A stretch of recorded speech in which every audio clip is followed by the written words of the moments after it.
السلام علیکم ورحمۃ اللہ وبرکاتہ۔ محترم ناظرین، آپ تمام کا ایک بار پھر فانوس اسٹوڈیو پر استقبال ہے۔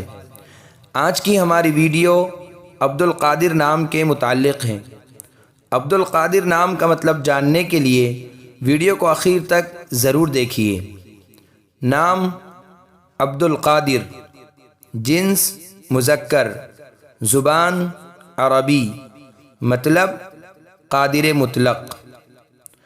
القادر اللہ تعالیٰ کا صفتی نام ہے جس کے معنی ہے قادر مطلق، یعنی ہر چیز پر قدرت رکھنے والی ذات، اور عبدالقادر کا معنی ہوا قادر مطلق ذات کا بندہ۔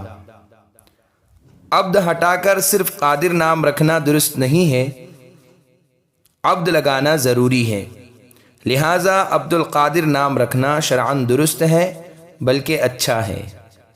اگر آپ کو ہماری ویڈیو پسند آئی ہو تو لائک کیجئے، شیئر کیجئے، کمنٹس میں بتائیے کہ آپ کو اگلی ویڈیو کس نام پر چاہیے، اور چینل کو سبسکرائب کرنا نہ بھولیں۔